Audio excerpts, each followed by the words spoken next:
Arigato, geek to me radio, da da da da da da. Domo arigato, geek to me radio, da da da da da da.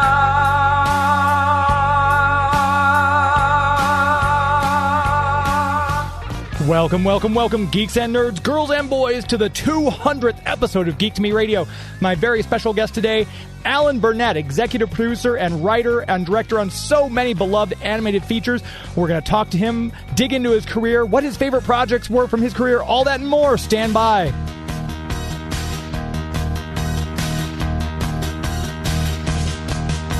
We're talking TV, comics and movies, and video games.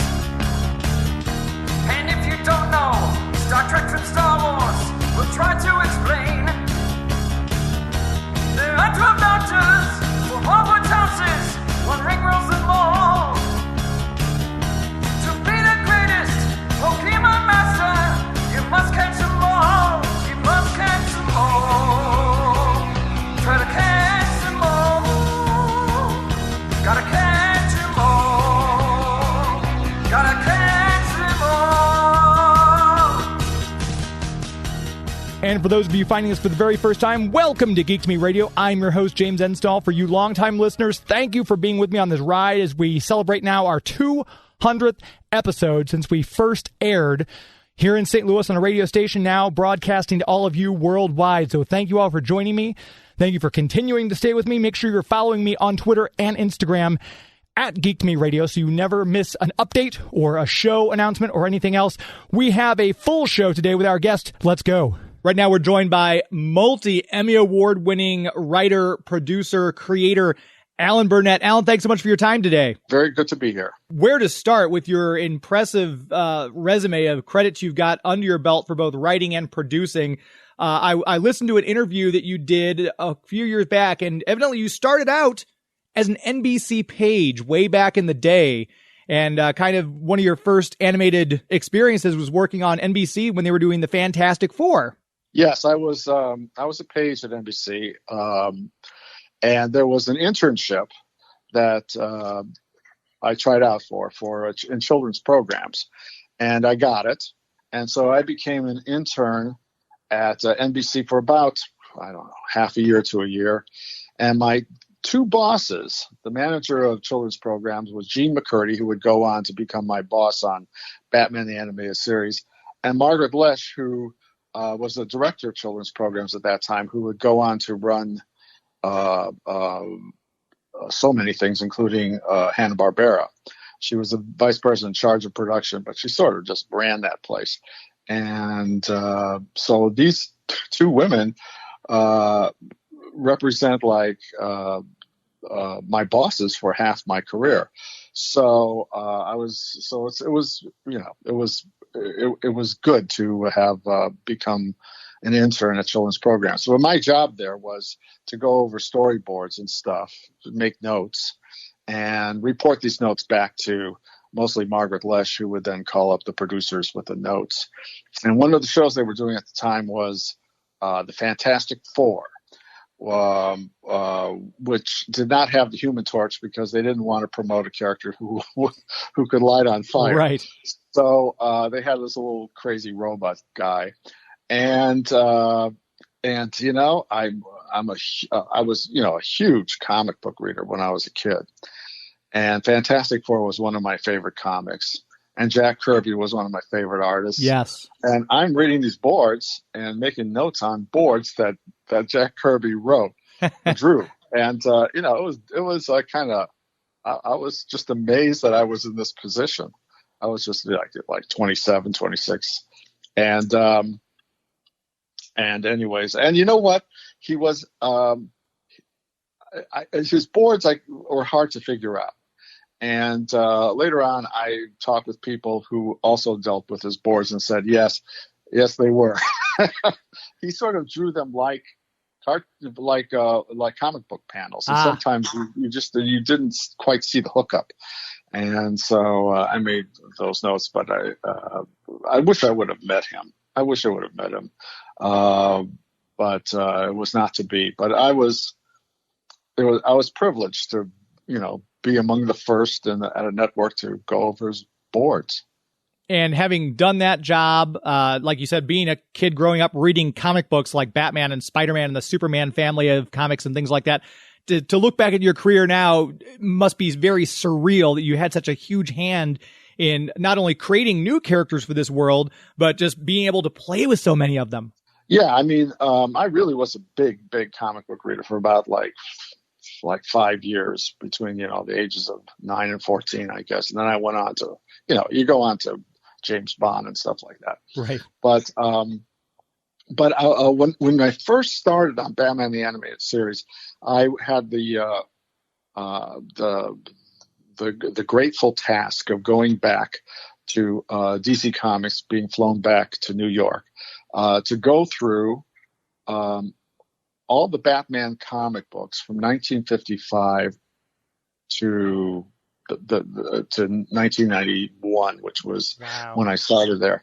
And yes, and Paul Levitz, who was the vice president, he'd become the president of the company. He sat down with me and they brought out all these volumes. So we just went through the comics, just did an overview. It took 2 days. And it was all the Batman comics and the detective comics. And around 1959 comics, I started recognizing covers and stuff and said, oh, yes, I had this one. And so that's how that show started in a way.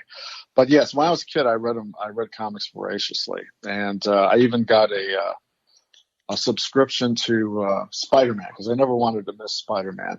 And I discovered that they didn't have much respect. They really wanted people to buy the comic books off the shelves or in the stores because when they delivered the comic, when it was mailed, it was all bent up. And the infamous subscription curl that you'd get in the middle of the book. Yeah, it was horrible. So yeah, I was a huge comic book reader, and it was ironic that my career. I mean, reading those comic books as a kid meant more than, my master's in film production from USC. I mean, it just did.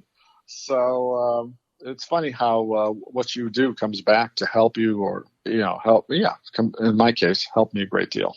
And it's very interesting. You were able to go back and read all those comics and look over them because there's so many great homages to the older detective comics and the older Batman comics in Batman the Animated Series, where it came through. I think obviously it was great for kids at a young age, but also for someone like me who was in high school when it came out. I could see the love that was given to these characters and the tribute that was paid to the history that had been written for the characters. So kudos on that front. Well, thanks. I mean, that's essentially what we did was that the whole crew glommed onto the best that they liked about Batman, and that's the sort of Batman show we made. Largely, you can see that it's a show that's created all the way down the line by comic book readers. You can see that. And working with all the talent you had in the show, we mentioned Bruce Timm and Paul Dini. We've had Andrea Romano on the show a few times talking about her love of that show and how, she was not a comic book reader going into it. But when you think of the voices from Batman the Animated Series, now it's inextricably linked with Kevin Conroy, with Lauren Lester, Mad Hatter, with the great Roddy McDowell. It's amazing the talent that came through. Yeah, well, that was all her doing. She cast amazing people. I think it was a breakthrough show on casting. I think it changed casting in cartoons from that point on. There was something about Batman that star quality people wanted to be a part of. And we were grateful to have them. And when I look back on all the names, like Roddy McDowell and everybody, Mark Hamill and all that, it's quite astonishing the caliber of people we were getting. It was her doing. Were you able? Again, because I'm never sure how heavy-handed or what the producer's role is in an entire project as far as that goes. Because I've heard different producers say I wasn't that involved. Some say I was very hands-on. Were you able to sit in on the casting sessions? Did you have any input as far as casting goes, or was it all mostly other aspects with which you dealt? Partly casting.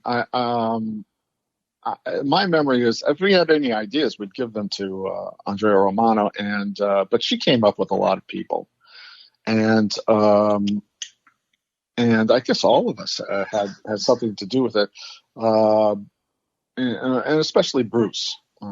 Bruce loved casting, and he had a lot of ideas. So I give her stars for the casting on that show. I remember they took an ad out in Variety, and the whole ad was a page of just the actors who were on the show, and it was amazing. I mean, it just filled the page, small type, but all these great people, and so it was her doing. Talking about producing a little bit, sometimes you're listed as executive producer, sometimes supervising producer. For the layman's like me out there, what's the difference between supervising producer and executive producer on some of these features and animated series? Executive producer usually means that you're just skimming off the top of the show, and the real producing is being done by the guy who's just called the producer.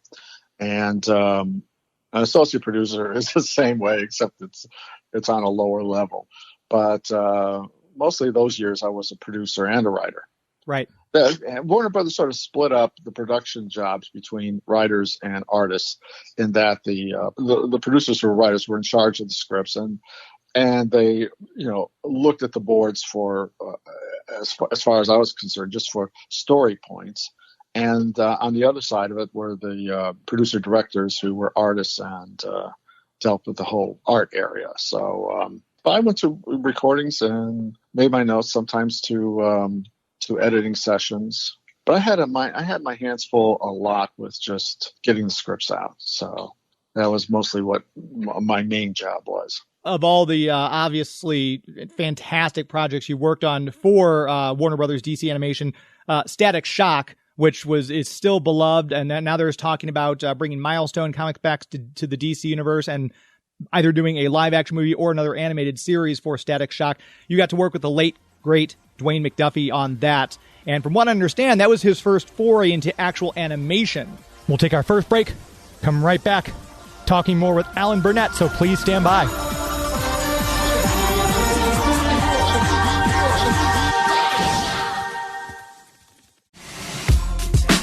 Hey, this is Phil Lamar. Homie is Conrad. The samurai known as Jack. And you're listening to Geek to Me Radio. Welcome back to Geek to Me Radio. I'd like to thank our show sponsors, both the City of St. Charles, the Greater Convention and Visitors Bureau of St. Charles, and Marcus Theaters, along with Movie Tavern. We'll tell you more about them later in the show. Before we took that last break, we were talking with Alan Burnett about working on Static Shock with the incredible Dwayne McDuffie. Yes. He had only been in comic books before that, and maybe some other stuff, but not in animation. Dwayne McDuffie was a genius, and Static Shock got him out here, and I'm proud of that. That's one of the things I'm mostly proud of in my career. I got Dwayne McDuffie out here. I met him a long time ago when Milestone was still going in its first wave of comics. I had a meeting at DC, and I met the four main guys, including Dwayne McDuffie and Dennis Cowan. Oh yeah. And they used to send me these comics along with all the other DC comics every month. So I get this big box of comics, and inevitably sometimes the only comics I would read would be the Milestone comics. I just found them great. Yeah. Just fascinating, up to date, today's sort of sensibility. Big themes, important themes, a lot of humor. I love the Milestone comics. And so there came a time when I had a chance to pitch some new shows to the Kids WB. And I sold Static, and I told the story many times before, on one line. I just held up the comic and I said, the first issue with a picture of Static on it, and I said, "This is Chris Rock at the age of 15," and I was sold. We had to go. But yeah, I love those comics. So we started producing the show, and we started writing the show. There's a fellow named Chris Simmons who was writing the pilot, and we got in touch with Dwayne, and we really wanted him to write a show for us. And he ended up writing the Rubber Band Man show, which was the fourth show, I think. And by that time, we were struggling with the show. It just wasn't hitting right. And that Rubber Band Man script that came in, we didn't know what we were going to get because this was Dwayne's first script. And my story editor, Stan Berkowitz, suddenly appeared at my door, and he had the script in his hands. He says it came in, and I looked at it and I said, "How is it?" And he sort of gave me this wry smile, and he said, "It's great." Wow. And it was to that show what Heart of Ice was to Batman the Animated Series. I mean, it was the show that said what the show was. This is the show. This is what we want to do. So I started calling up Dwayne and saying, "You've got to get out here." And we gave him more assignments, of course, but you've got to get out here. And when he came out, I mean, he was a hit at Warner Brothers from that point on. I mean, he just understood it. And the amazing thing is that he wrote that particular script, he says, or his wife, Charlotte, said, in one day. Wow. And I've never written the script in a day, good, bad, or anything. I've never done that. And he wrote it for one day and then held on to it for a couple of days, so he didn't seem like such a know-it-all, or he would think that he was really taking it seriously. Anyways, he's sorely missed. Oh, he is missed. Absolutely. I can't tell you. Absolutely. I can't tell you how many times since he passed away we've been in an office saying, "Boy, if only Dwayne were here to write this." Yeah. Like you said, he stuck around. He did obviously some fantastic episodes of Justice League and Justice League Unlimited. Yes. Like you said, obviously beloved by Warner Brothers as soon as he walked in the door. Yes. And he was starting in on a live-action movie writing career when he passed away. And I would have loved to have seen what he would have done in the movies. It would have been great. And you did mention Batman the Animated Series, The Heart of Ice, which is, if I'm not mistaken, I feel like I heard a story, or maybe it's just internet stuff, but Paul Dini was almost ready to walk away from Batman the Animated Series, and it was kind of you who coaxed him back. And Heart of Ice is kind of the child of that arrangement, if I'm not mistaken. Am I remembering this incorrectly? Did I hear it wrong? Yeah, no, you're absolutely right. And he wanted to move on. I think he wanted to be part of another show that wasn't happening for him. And he decided, well, maybe I've had it with Warner Brothers. And I said to him, listen, you wrote the original Bible on Batman. You know Batman backwards and forwards. Don't you want to do something for the show? I would love to have you be part of it. And he said, well, I have this idea. And he told it to me in a sentence. I said, write it, give it to me. I need the script that's going to make this. You know, I felt at that time that I didn't quite have the script that was the show yet. A day or so later, I got this outline. It was about 2 pages, single spaced, and I was all alone in my office. It was like 7 at night when I got it. And I remember sitting there reading this thing and getting so excited that I called up Fox, who was our network at the time. And Sydney Iwana was there, and I said, Sydney, I'm getting you an outline that is, to me, the show. And I want your eyes on it as fast as you can get it, because I want a script as fast as I can get it. Put your eyes on it as fast as you can read it. And anyway, so he got back to me. He was very excited too. And we got Paul going. And I told Paul that this is the show he should be doing. There's just absolutely no doubt. This is the show that will make his name, really. I really felt that. And I said heady kind of stuff like that to him, but I really felt it. And it became true. He was great for the show. And later on, he became a producer on the show as well as being the story editor. And I know Heart of Ice, whenever a poll is taken on social media, Heart of Ice always ranks consistently in one of the top Batman the Animated Series episodes ever. But it also, like you said, was very indicative of the show because it gave such gravitas to these characters like Mr. Freeze or like Clayface that really made them upper echelon Batman villains, where before they'd kind of been in the background. They'd been obviously part of Batman's tapestry, but we obviously are used to Otto Preminger or George Saunders playing him in the 66, but then you get Michael and Sarah's voice behind that script, and it was a game changer. Yeah, it was. He was terrific. I remember Bruce Timm wanted no emotion from the guy. And I remember Michael and Sarah reading, and Bruce said less. And Michael and Sarah did the line again. Bruce said less. And so he finally got that portrait from Aunt Sarah that he wanted of a guy who who's had all emotions frozen out of him. But yeah, that was that was sort of the way we did scripts. I mean, we took the villains and we tried to figure out something. What made them tick is what we try to figure out, and we try to make them flesh and blood human beings. And that's you'll find that most of the stories are about that. They're about the villains. One of those things. I know I've heard the saying, but I don't think it's ever been more considered. The fact that every villain doesn't picture themselves as a villain; they picture themselves as the hero, and you can clearly see that, like we mentioned with Mr. Freeze, with Clayface, with Mad Hatter. They don't see themselves as the bad guy. They're doing these things because they feel like they're the victim. And I think if that saying was around before Batman the Animated Series, it was definitely Batman the Animated Series that kind of drove that point home for people. Yeah. I mean, the only villain who was wildly crazy and evil on his own was the Joker. The rest of them had quirks and backgrounds, had human stories behind them. And you brought that over to the Superman animated series as well, which I always feel doesn't get as much love as the Batman the Animated Series, but it's equally solid, and it's had those same sensibilities that these other than Lex Luthor, who I still find it hard to relate to Lex Luthor, but a lot of the other villains you kind of see that they're victims.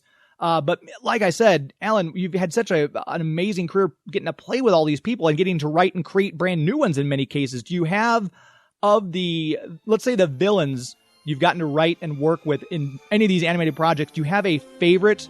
We'll take another break, come back and get that answer from Alan Burnett right after this. Please stand by.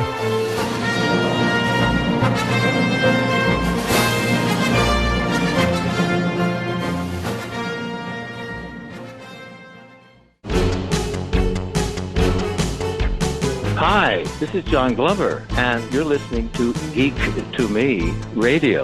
I love a good geek. Welcome back to Geek to Me Radio. We mentioned earlier our sponsors would not be possible without the potential growth that we are given by our sponsors, and we'd like to thank our premier sponsor, the City of St. Charles, the Greater St. Charles Convention and Visitors Bureau. Go to the website, Discover St. Charles, that's discoverstcharles.com. To find out more how you can plan your trip, looking for something to do in the new year, St. Charles has a great place to visit. Lots of great things to offer. You can stay there if you're from out of town with bed and breakfasts and hotels, a number of places to stay. If you're here in town, you really have no choice. You should have visited St. Charles by now.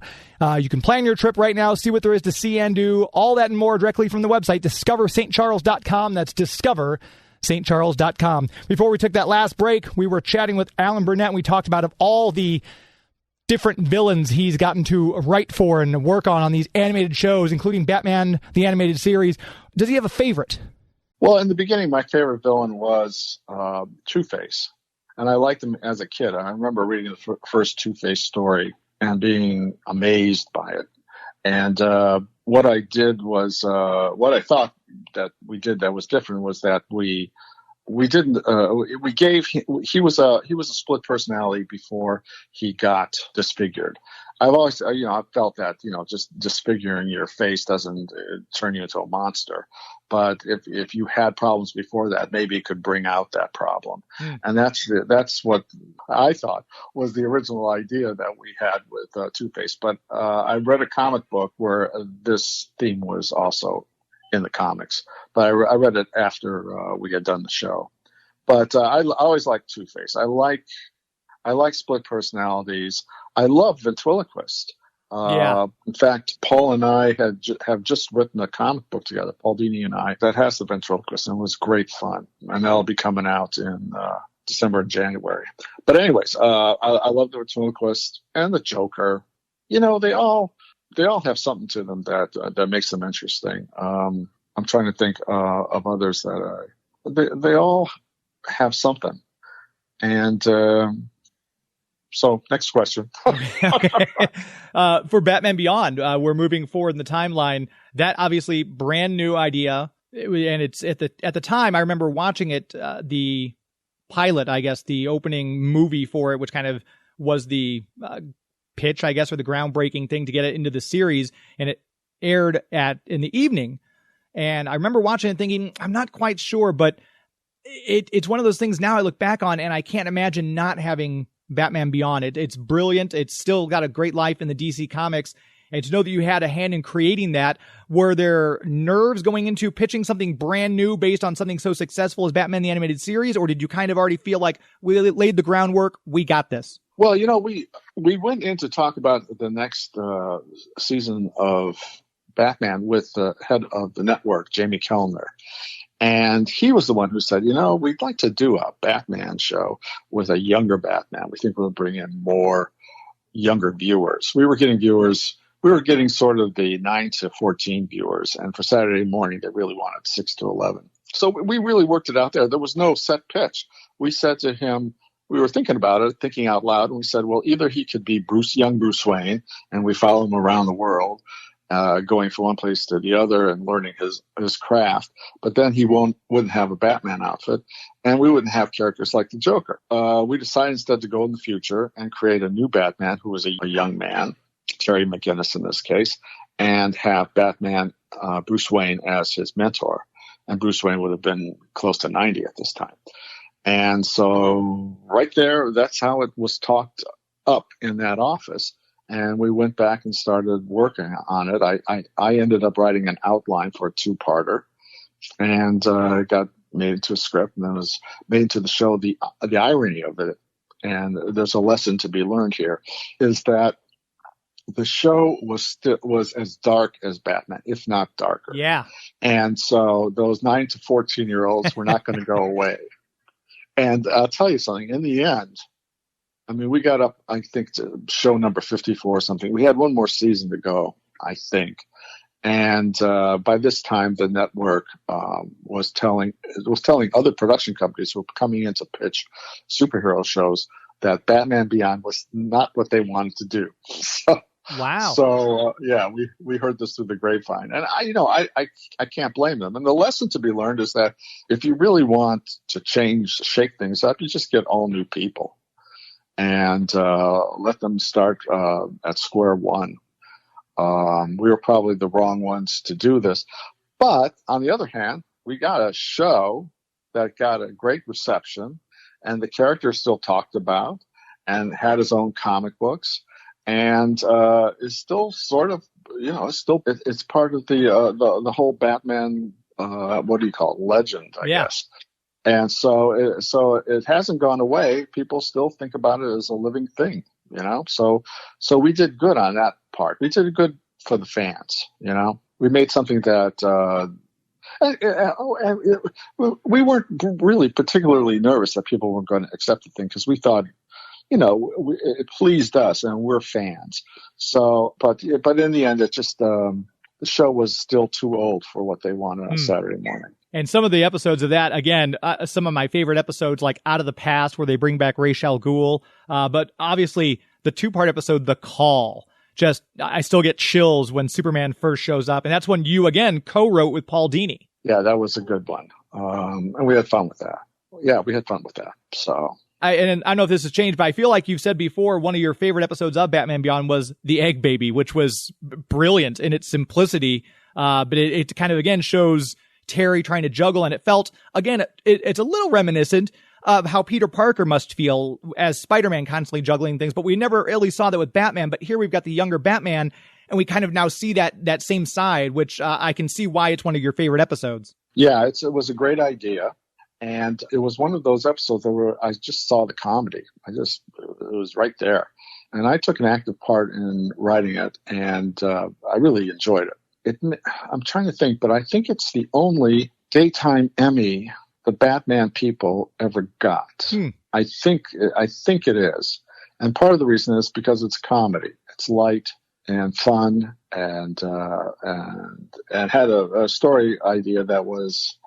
You didn't see it anywhere else. It was pretty unique.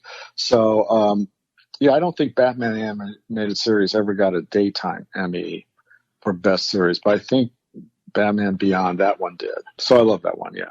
Well deserved, for sure. And then you mentioned kind of the changing. Obviously, we will go from New Batman Adventures and Batman Beyond into The Batman, which had the same kind of Jackie Chan Adventures style animation. New voice cast was brought in, and you had a hand in kind of shaping that one too. Before we then moved on to, I feel like after we brought in other superheroes towards the end of that series, then we get Justice League. So it's very interesting. It went back to the Bruce Timm style animation for Justice League. Where was the concept as far as changing up the animation, everything going from new Batman Adventures into the Batman for those 5 seasons? What was kind of like the thought process going into that from the executives and from the people who were like yourself involved in the project? Well, first of all, they wanted to sell toys. Of course. So it's time to bring back Batman. He's always good for toys. And I had very little to do. I had nothing to do with the beginning of that show. I think I wrote up a page for my boss, Sam Register, which was sort of a splash page that we're developing a Batman show. It will be new, blah, blah, blah. We'll have a lot of kid appeal, blah, blah, blah. I mean, it was just a piece of publicity. And that's really all I had to do with the show. It wasn't until the 4th season that I started writing on the show and doing some story editing, I guess. But it wasn't until the last season, which I was really involved with, in which they were introducing characters from Justice League into the show. That's when I really feel like I produced the show. And then, although somehow my name was on the 4th season, and that's the season that got the Emmy. So there you go. There you go.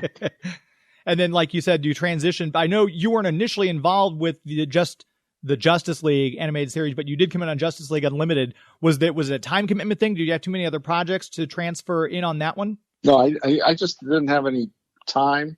You know, Bruce Timm was open to having me on the Justice League show, but I just told him I had to get away from the DC product for a while. I had to get out of the Batcave. Yeah. Just couldn't. So I've never done a Justice League show. I wish I did. But I did. One of the things with the Justice League Unlimited, they had the epilogue, which kind of brought back Batman Beyond. And I feel like some people have said that it was kind of supposed to be kind of a de facto Batman Beyond series finale, as well as kind of tying up loose ends in the Justice League. And you said you weren't really a fan of making Terry Bruce's biological child. No, I wasn't. And Bruce and I have talked about it. But Bruce, it's one of those things that got into Bruce's head. It's one of those ideas that he had to work out. And he did, and that's fine. But I don't accept it.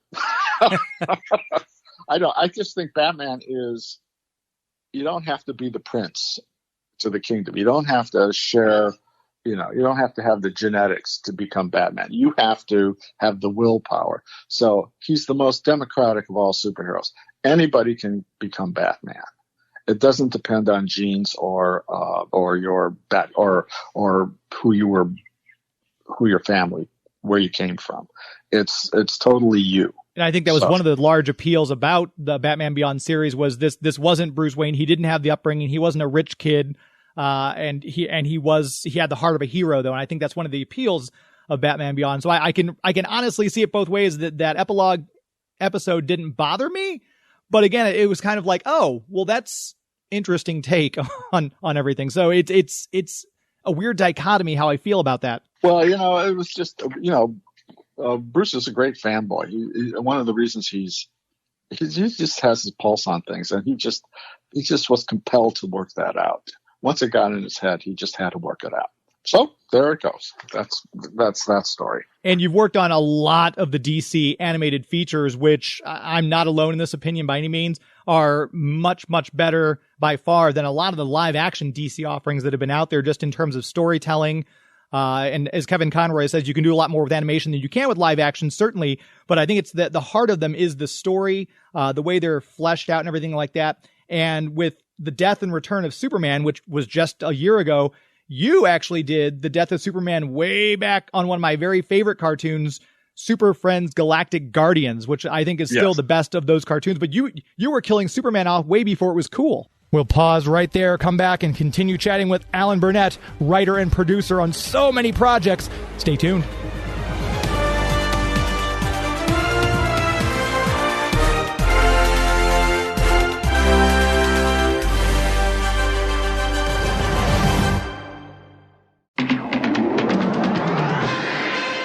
Hi, this is Shannon Farnan, the original voice of Wonder Woman, and you're listening to Geek to Me Radio.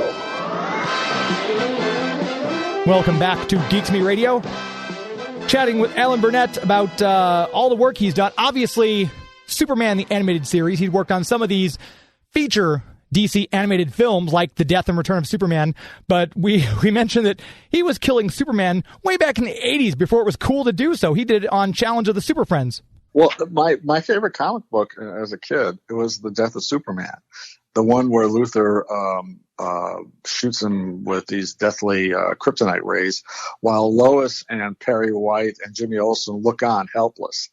And that story, I think I was 11 years old when I read it. And that story actually made me cry.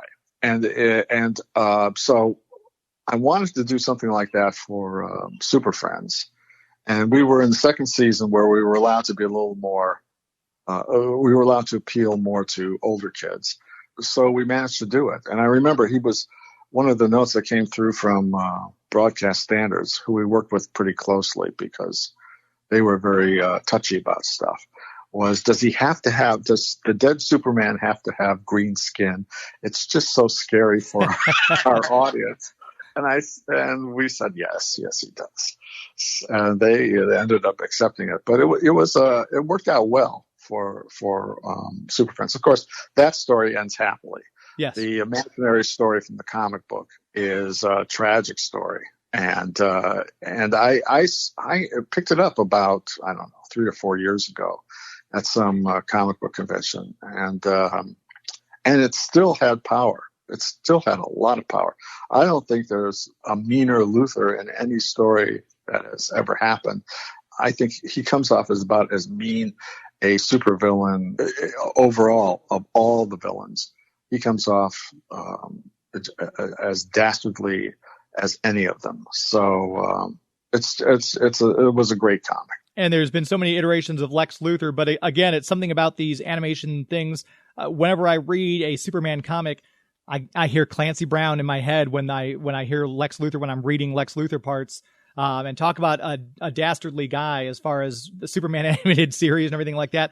Talking about you couldn't have green skin on Superman. I can imagine the standards people wouldn't have been fond of a lot of the stuff you guys did in both Batman animated series and Superman the animated series nowadays, but obviously different times things change. But did you ever get much pushback with the other things you did in the more modern series? No, I think that they wanted, it was an afternoon show. So even though it was under Fox Kids Group, it was a show not meant for Saturday morning. And in the afternoon at 3:30, I think it was on, you could get away with a lot more. And so, I always thought of the show as a primetime show in a way. And Fox was always pushing for more seriousness, more adult themes. And we were more than happy to oblige. Sidney I. Warner, he wanted a show, I believe, would be kind of startling. He was the vice president in charge of programming at Fox Kids. He told me weeks before the show was to debut that his higher-ups, the people outside of the Fox Kids, the higher-level executives, they were expecting an Adam West show. And they were about to be in for a surprise. say. But it worked out well. I mean, it helped put Fox Kids on top. So yeah. And you've worked on so many other shows, like we mentioned. You've worked on New Scooby and Scrappy Doo, a lot of '80s staples like Shirt Tales and Snorks, Challenge of the GoBots and Smurfs, and then into the Disney afternoon stuff, which DuckTales, Tailspin, Chip and Dale Rescue Rangers, which are some of the most beloved cartoons. If we go outside the Warner Brothers DC Comics umbrella, do you have a favorite of the other ones? Well, I loved the DuckTales when I was working on. I was working with Ken Kuntz and David Wiemers, who were really primarily sitcom writers. And they had that sitcom sensibility that I loved. And so writing for them, writing for that show was an awful lot of fun. But I was only at Warner Brothers, at Disney for about, just a couple of years, because I just wanted to move on to something other than feathers and fur, and that's right. All that was there at the time. But the DuckTales I loved. And, I also like working on the Smurfs. I did 2 seasons of Smurfs as a story editor, and it was maybe the hardest job because there was the politics were crushing on that show. Peo, who was the creator of the show, had say over premises, and we must have written 3 times the amounts of premises that finally got accepted. And writing premises is work. It's hard work. And it was to the point where we would go through the yellow pages of the phone book trying to figure out new Smurfs, Handyman Smurf, so that's the sort of, But we did some half hours that I was in charge of that I thought were really good. They were really like fairy tales, but I was glad to get off that show. That show, I got up to a pack and a half of cigarettes on that show. Oh my gosh. On the last day, I stopped. That was the day I stopped smoking. Yes, but the Ducktales mostly. And, I like doing comedy shows. And Ozzy and Drix was a show I did for Warner Brothers for 2 seasons. And it was as much fun as I've ever had on the show. And I had a guy, Doug Langdale, who's as funny an animated writer as you will find in the business. And he became my story editor, and it was tremendous, the work he did on that show. So, that was a well-produced show. Ron Myrick produced it. And I had a lot of fun on it. Unfortunately, it was doing well, and it had kid appeal, but they couldn't figure out the toys on it. So it died because of a lack of toys. That was the same for Static, believe it or not. They couldn't sell toys on it. It seems to be a trending theme, because I know the original, that's the original reason Young Justice went away after season 2, is because they said, well, the toys aren't selling well, but the cartoon was so good. It's amazing that the toys and the merchandising are what sometimes drives these projects. Yeah, usually that is what drives these projects. So. And you talked about working on comedy. Freakazoid was another great example of some just a funny, fun show that you worked on for the WB. Yeah, I did a couple of scripts. I had a good time. Paul Rugg and John McCann were running the show at the time, and it was a fun show. That show that show started with me. I was having lunch with Bruce Timm and some other people, probably Paul Dini was there, at the Hamburger Hamlet, and we were talking about what we wanted to do after Batman. And I said, it would be fun to do a crazy sort of, what if the Joker were a superhero? and that was my one contribution to that show, because Bruce went with it and started developing a Joker as superhero, and that became a Freakazoid. I told him, I see the name The Freak, and he said, how about Freakazoid? And he started working on it with Paul. Somehow I went away from it. Then it went to other people's hands. But it was Tom Ruger took it over. And then Paul Rugg and John McCann. And I know you do these interviews, and you obviously get asked a lot about DC and WB and Batman and everything like that. Is there any, because you've got, like I said, a huge IMDb credit between writing and producing. Is there ever a project you've worked on that you were surprised you don't get more questions about? We're going to take our very last break, come back, and finish talking with legendary producer, writer, director Alan Burnett, so please stand by.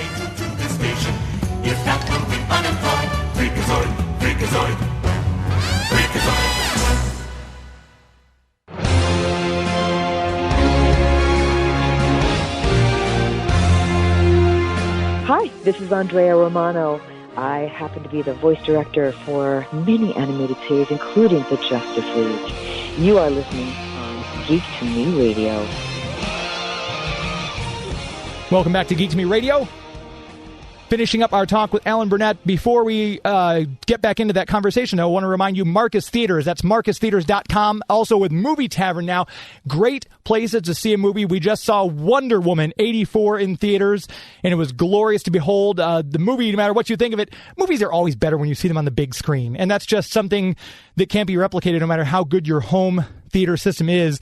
Marcus Theaters Movie Tavern. Check the website, marcustheaters.com. You'll find one close to you that is still open. You use the app to order a concession, so you have a more contactless experience there. They've got foot plates on all the doors. You don't have to grab the handles to open them. They require masks unless you're seated in your seat eating or drinking. Otherwise, you have to have the mask on at all times. Social distancing encouraged. They've got spaces laid out. I felt very safe. My family went with me. We all felt safe. They even said that they hadn't been to a movie in so long. They're glad we convinced them to go see Wonder Woman 84 at Marcus Theaters. So thank you to Marcus Theaters. Thank you to Movie Tavern for being a show sponsor, for keeping movies open in a safe and effective way. And we make sure that you get out and see a movie. Do so at a Marcus Theaters or a Movie Tavern. Finishing up our conversation with Alan Burnett, and we were talking to him right before the last break about if there's any project that he's worked on that he doesn't feel gets enough attention. Ozzy and Drix is one. Nobody ever asked me about that. Otherwise, not really. I did a show that I enjoyed, was for preschool. I actually was a little older than preschool, which was Crypto the Superdog, and no one ever asked me about that.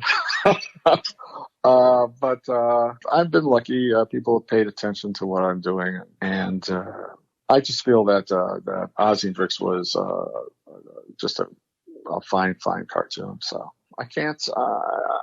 I got my share of credit for stuff, so I'm a happy guy. And you've got those Emmy Awards we mentioned for several of your projects. Were you surprised most by any one of those, or did you kind of feel like, yeah, this is something we really well deserved? Not in a cocky way, but was there any one of those Emmys that you were kind of like, wow, we're up against these people and we won for this? I've won actually 4 Emmys, and all of them, even though one of them's for Superman, all of them are connected with Batman. All of them featured a Batman in the show.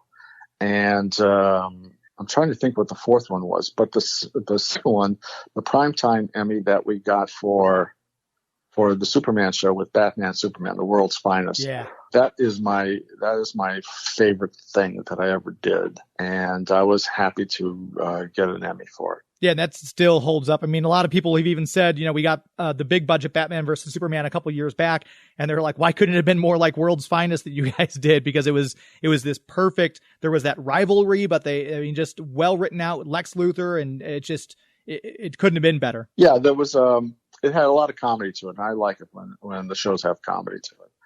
And that particular one, there was a critic who wrote that it was a menage a quatre. Not a menage a trois, a menage a quatre, because there was Clark and Superman and Batman and Bruce Wayne, all 4 of those guys vying for Lois Lane. That's right. And I thought, he's absolutely right. That's exactly what that show is about. And it didn't hit me until I read it. That's what made it fun. Justice League Action, I believe, was one of the last projects you worked on. Are you actually retired? Or are you just kind of selectively picking your... I'm doing a comic book now, but I'm pretty much retired. But you were mentioning shows that didn't get the attention I thought they deserved, and Justice League Action was one of them. It was a great show. It was a lot of fun. And Jim Krieg was on that show with me, thank God. He brought in a lot of new writers that I had not met. And it was great to see the next generation of writers coming in. And many of them said that they were heavily affected by Batman the Animated Series because they were just 8 or 9 years old. And we used to rush home at 3:30 because it was must-see TV. It was a point on television. So Justice League Action, I thought was a great series. I mean, I think it was just a lot of fun. And there's some that just I belly laugh at some of the jokes. It was what Superfriends should have been. Yeah. So I started my career with Superfriends, and I sort of ended my career on Superfriends, but a much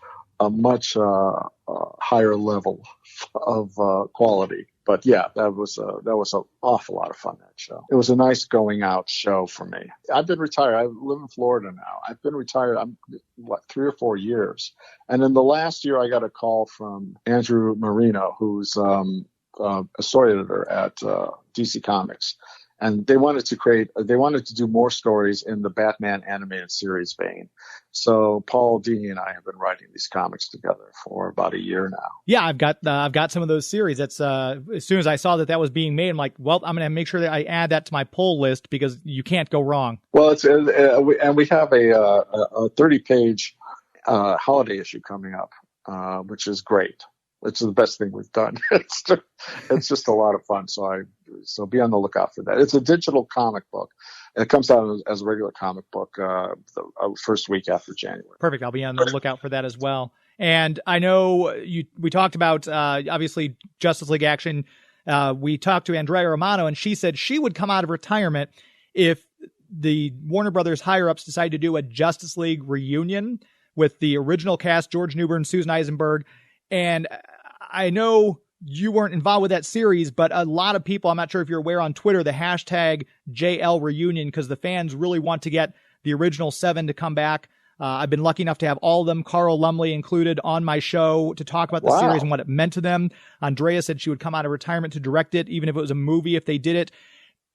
As a producer, and you've worked at WB, it doesn't seem like the higher-ups are terribly interested. In your experience, do you think that's, again, from we already sold all the toys, so what's the point? Or is it just kind of like wanting to move on now? Bruce Timm said he'd come back. What would you think, in your mind, might be the holdup with the suits up top? I couldn't tell you. They do like to push on to new things. Before I left, every once in a while, we would bring up the idea of doing a Batman the Animated Series as a mini movie, as one of the DVDs. And so I could see it happening for nostalgic reasons, but better happen pretty soon, Yeah. Generations continue. I wouldn't hold your breath. I think they just move on to other things and other ideas and new people, and it's fine. I mean, it at least it had its life, and it was a good, long, and entertaining life. So that's a question that's a Bruce Timm question. I'm just not sure people have in mind over there. But like you said, at least you went out on a high note. That's the best we can ask for. And you've got such a legacy that you've left as far as the writing and the producing on so many of these beloved animated projects. One last question then before I let you go. Of all the DC animated features you've been involved in, of those, do you have a favorite? Yes, I think I like the Red Hood story the most. That was brilliant. I think it's really well directed and well written, and it was it's a great story. There's many of them that I like, but that one in particular, I remember seeing it at Comic-Con at a big screening that we had, and after they do that screening, they show a sort of midnight screening right afterwards, and I went back in. And because seeing it on the big screen is always is different.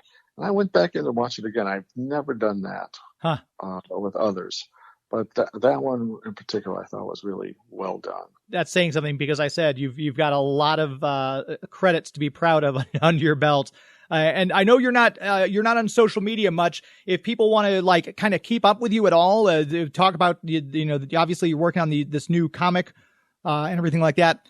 Where can people kind of find you? You're not on Twitter or Instagram or anything like that? Do you do much social media? Or I do Facebook. If you want to be part of Facebook, give me a note about who you are, why you want to be, because I try and pare that down. But that's it. That's all I do. Yeah. Understandably. Well, it's been an absolute pleasure to talk to you. I appreciate your time. Well, James, thank you. Enjoy your retirement, and hopefully we can maybe see you back doing some other big screen stuff, because obviously you have the magic touch, sir. Oh, well, that's very kind of you to say. I've been lucky enough to work with a lot of great people who knew what they were doing, and it was tremendous fun. So, thank you very much again. That's going to do it. Episode 200. Thank you all for supporting me and listening as long as you have. Another 200 yet to come, my friends. So stay tuned. Stay with me. Make sure you are going to our link in the show notes. And if you're buying something on Amazon, click through from Geek to Me Radio so we get a tiny percentage of whatever sale it is, no matter what you buy. So we'd appreciate it if you do that. And also make sure you're supporting us on Patreon.com. Search out Geek to Me Radio. And until episode 201, my friends. It's not in the way try zombie. It's not in the way you watch The Flash. It's not in the way you love Scotty Young art. It's not in the way you play Mario Kart. It's not in the way you look when you make Game of Thrones references. That's our show. This is Geek to Me Radio. That's our show. This is Geek to Me Radio. Thank you, Duckburg. Good night. Hi, Hi, this is James Enstall, host of Geek to Me Radio, and in honor of my favorite Themyscirian, I've decided to become an Amazon warrior. Hera, give me strength. The next time you want to buy something from Amazon, go to geektomeradio.com first and click on our Amazon affiliate link. Simply shop like you normally would, and when you check out, a small percentage will go towards supporting the show. So remember, the next time you want to search Amazon for the latest Wonder Woman graphic novel or parts for your invisible jet, click through from geektomeradio.com first. The world was in peril. Would you have me stand by and do nothing?